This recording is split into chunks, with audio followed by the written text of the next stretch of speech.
est monté à cette putain d'échelle.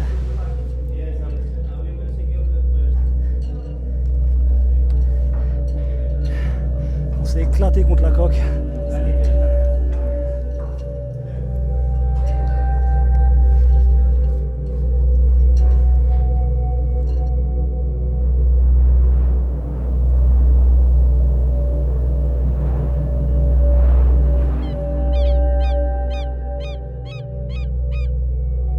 Est-ce qu'on est bon? Ça filme. Et tac, je crois que ça filme. C'est bon, ça filme. Coucou. Me revoilà. Bienvenue à nouveau sur la chaîne. Alors, je vous rassure de suite, hein, vous avez vu mon voilier disparaître là dans les premières secondes de la vidéo, mais ce n'était pas Agnès, puisque Agnès va bien. Donc pour ceux qui ne connaissent pas Agnès, c'est mon bateau d'expé sur lequel je vis depuis maintenant 4 ans. Et en fait, l'histoire que je vais vous raconter là, donc du naufrage de mon voilier, c'est l'histoire que j'ai vécue avec mon premier bateau qui s'appelait Morphée. Donc, aujourd'hui, voilà, on a acheté le bateau hier et aujourd'hui, là, on fait les dernières petites courses. Thank you. Et voilà, on vient d'acheter le GPS. C'est qu'en fait c'est un système de téléphone qui va nous permettre donc de recevoir la météo tous les jours. Et puis alors bon, ça c'est plus un petit accessoire, mais ça fait plaisir à la famille, c'est que avec ce système satellite donc, qui permet de recevoir et d'envoyer des textos partout dans le monde et partout sur l'océan. Donc ça c'est quand même bien pour la famille. Puisque par exemple pour la traversée du Pacifique ça va prendre presque un mois, voire peut-être plus. Donc voilà, pas de news, ce serait pas top.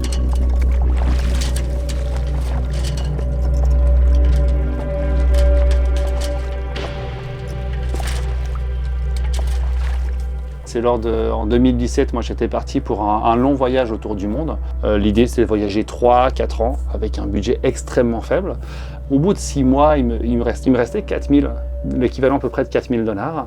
Et en fait, je me suis rendu compte qu'avec 4000 $ aux États-Unis, on pouvait acheter un voilier.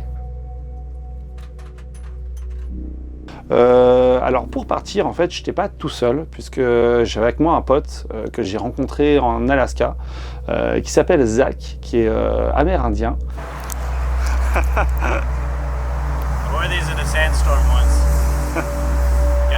Et lorsque je lui ai dit que j'achetais en fait Morphée pour descendre au Mexique, au Costa Rica et tout, il m'a dit écoute Banco, si tu as besoin de quelqu'un, vas-y, je viens avec toi. Zach avait aucune expérience en termes de voile. Moi en l'occurrence, j'avais un gros niveau en fait de compétition. J'ai également été entraîneur de voile et moniteur de voile. Donc du coup, ce qui faisait que j'avais quand même un beau bagage pour me dire ok, je peux partir en fait même en solo sur le Pacifique. Ça pose pas de problème. Et en fait, tout s'est fait en quelques jours. J'ai retiré tout l'argent qui me restait sur mon compte. Je suis allé en fait à la marina. J'ai acheté le bateau et c'est là où a commencé en fait la première erreur, mais genre monumentale. C'est que j'ai acheté le bateau en fait le soir et j'avais plus d'argent, plus du tout d'argent pour payer la marina. Et donc en fait, on a dû partir le lendemain.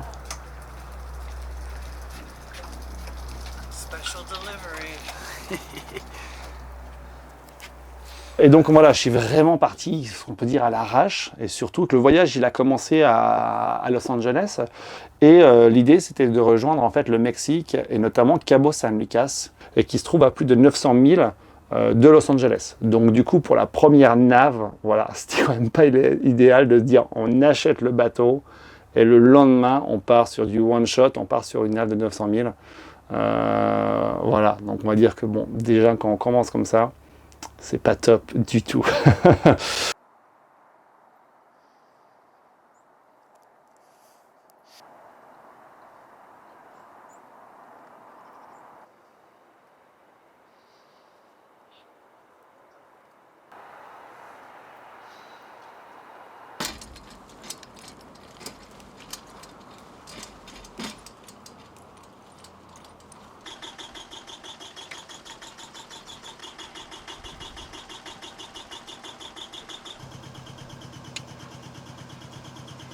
Alors, ouais, du coup, il y a une énorme erreur que j'ai fait également, c'est qu'en fait, j'ai décidé de renommer le bateau et de l'appeler Morphée.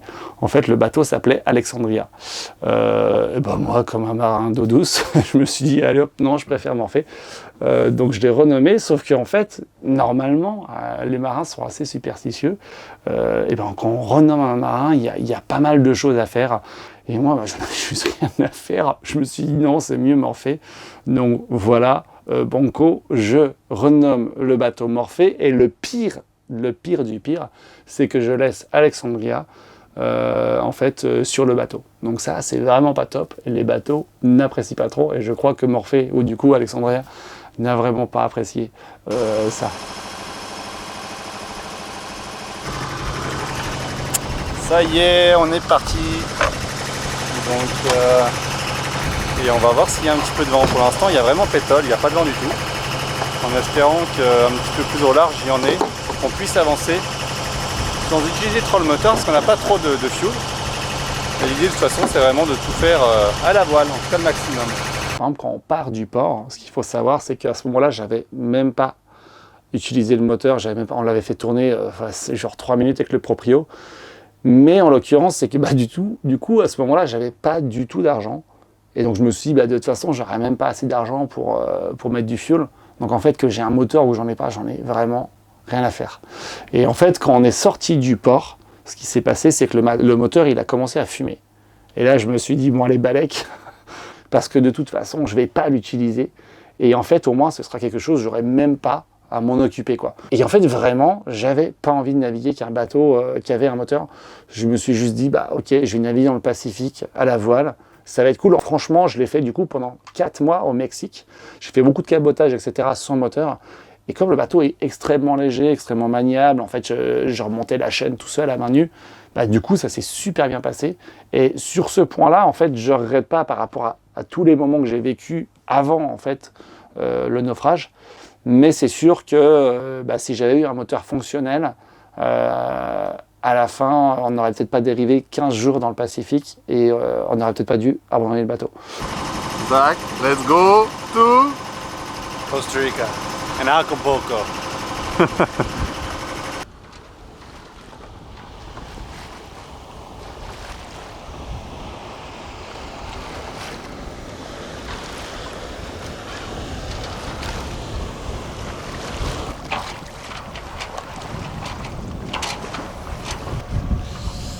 Et donc voilà, on vient de sortir du port.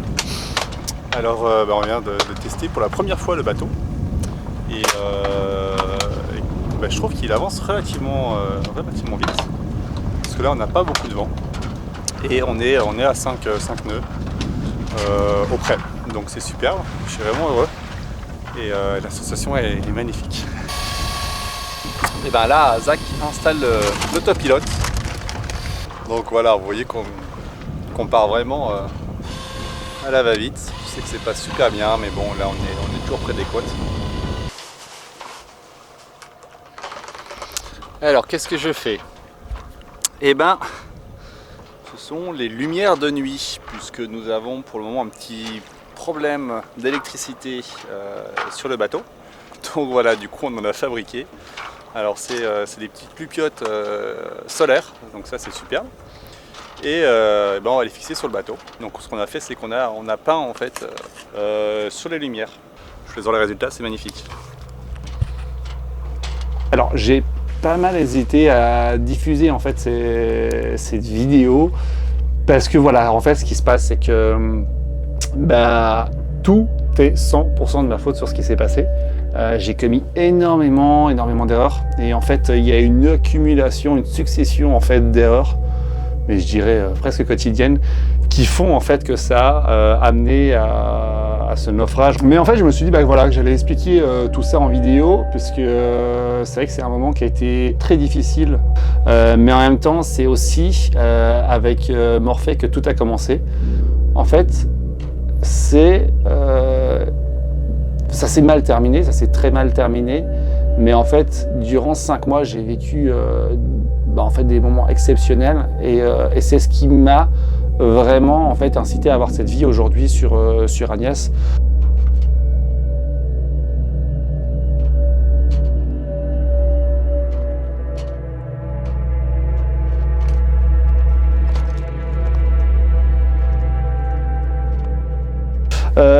je vais prendre, et j'ai pris en fait là-dessus, c'est mon carnet sur lequel j'avais écrit un petit peu les notes, en fait, mon carnet de bord de Morphée que j'ai réussi à sauver, et donc sur lequel j'ai écrit pas mal de trucs qui me permettent justement de me remettre dedans.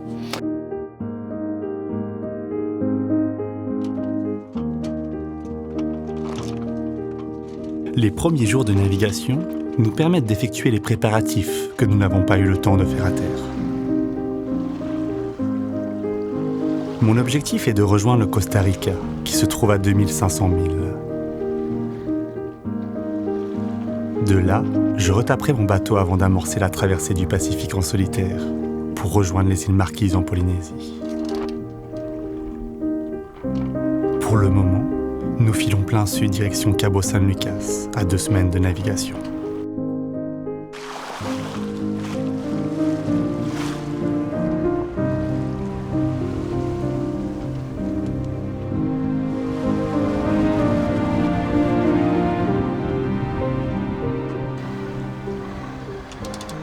Chaque jour, je fais la connaissance de Morphée. J'éprouve une extrême fierté à tirer le maximum de mon voilier.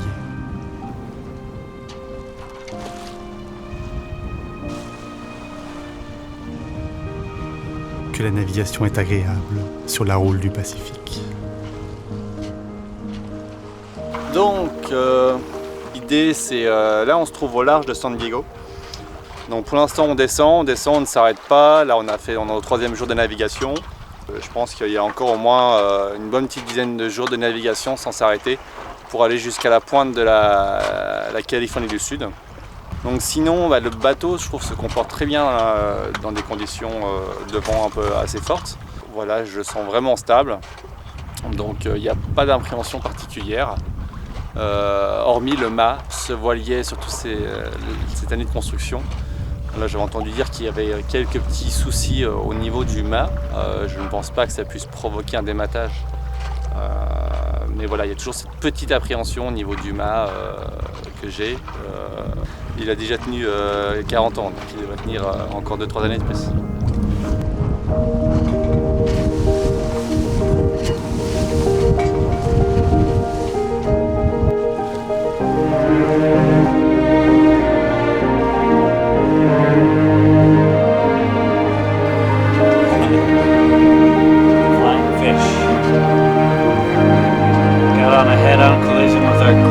Vessel in the evenings.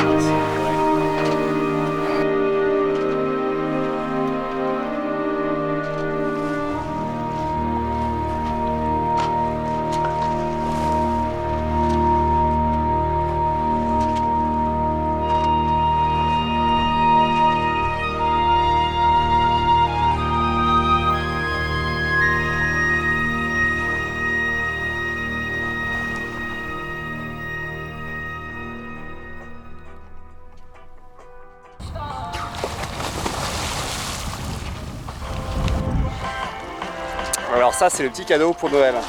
Et les dauphins nous accompagnent. Ils restent avec nous, là ça fait déjà un bon quart d'heure qu'ils sont là. Ouah et ils font des jumps et tout, ils nous suivent. C'est magnifique. Et là, voilà, on a la lumière de Noël. Super cadeau d'anniversaire en fait. Parce que voilà, moi je suis né le 25 décembre. Donc en général là, je suis avec la famille en train de manger et tout ça et d'ouvrir les cadeaux. Et là voilà mon cadeau d'anniversaire et les cadeaux de Noël. Waouh!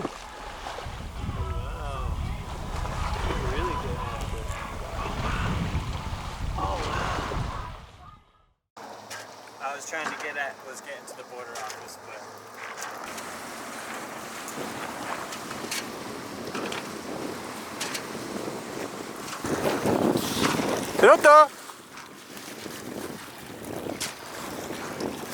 L'euphorie de l'arrivée à terre est rapidement perturbée par le vacarme de la civilisation. Je ressens néanmoins une petite fierté à la barre de Morphée. Il n'y a pas à dire, un voilier aura toujours plus de classe que ces grossiers bateaux à moteur. Et donc du coup voilà, avec Zach, on arrive en fait sur Cabo San Lucas à la fin de l'année, on profite, on fait la fête là-bas et tout, on repart avec un autre pote. Et donc là on va naviguer comme ça pendant 2-3 semaines à 3. Donc on pêche, franchement c'est sûr. Il y a énormément en plus de mammifères marins. Il y a beaucoup de baleines dans cette zone. Je me rappelle des journées où des fois il y avait 15-20 baleines qui sautaient un petit peu partout, à droite, à gauche. On rencontre énormément de dauphins. Et la vie là, en fait, sur Morphée, c'est vraiment quelque chose que je souligne à chaque fois que je parle en fait, de cette histoire et que je raconte la vie en fait, sur ce bateau. C'est que on a vécu vraiment avec rien. C'est-à-dire que j'avais pas du tout d'annexe. On avait juste un petit matelas gonflable, un petit bateau pneumatique gonflable qu'on avait acheté genre $40 sur Walmart. Et pour moi, c'est vraiment la liberté un petit peu totale à ce moment-là, c'est-à-dire que voilà, j'avais acheté mon bateau, j'avais pas de crédit dessus, enfin vraiment j'avais que dalle. On fait du cabotage le long des côtes du Mexique et c'était vraiment un moment genre énorme. Et ensuite, donc, il y a Zach et Romain qui ont quitté le bateau, où là j'ai commencé à naviguer vraiment en solitaire, c'était la première fois.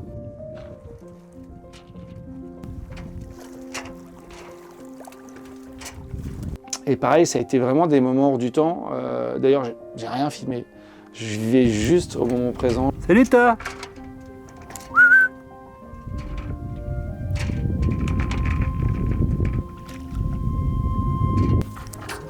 Bon, c'est assez sympa. Depuis une bonne demi-heure, j'ai vu plus d'une centaine de tortues en fait, qui sont tout autour du bateau et qui dorment. C'est hallucinant parce qu'il y en a partout. Je vais vous montrer là.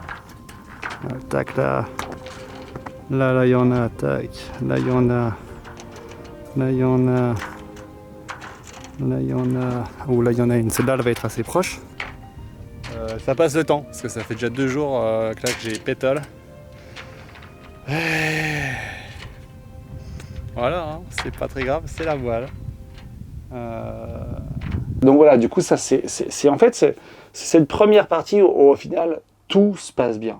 C'est-à-dire que j'ai pas de moteur, on a très peu de batterie. Enfin, franchement, le bateau il est complètement sous-équipé, il est mal équipé. Mais on avance super bien, on fait des moyennes, quand je navigue, je fais des moyennes à 100, 120 000 par jour. Quand je m'arrête au mouillage, vraiment je gère le bateau, mais genre nickel. Je suis rentré dans des marinas, par exemple à Acapulco, je suis rentré dans une marina à la voile, et franchement le bateau, j'arrive super bien à le manœuvrer. Et donc du coup, ça me donne une confiance en moi énorme. Je me dis, mais ouais, en fait, c'est le bateau juste de mes rêves. Morphée, elle est juste parfaite. Donc du coup, c'est cool et ça me donne une confiance genre totale. Peut-être justement trop.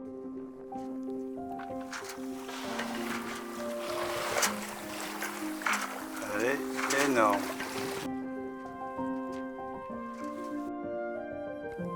Chaque soir, les dauphins viennent me souhaiter bonne nuit.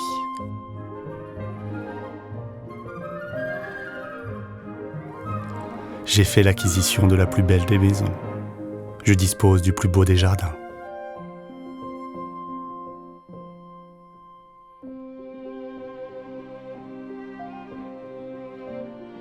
Et donc là, en fait, l'idée c'est de rejoindre le Costa Rica avec une traversée, je crois, qui est à peu près de 900 000. Et en fait, c'est là où tout va partir en vrille. Mais ça, je vous en dis pas trop, parce que justement, la suite, c'est dans le prochain épisode. N'hésitez pas à vous abonner, hein, là-haut, là, sur la cloche, je sais pas comment, j'aime pas dire ça, mais bon, faut le faire sur YouTube. Et puis, on se rejoint pour le prochain épisode sur justement la suite de cette mésaventure en pleine mer dans le Pacifique avec mon premier voilier qui s'est terminé par un naufrage.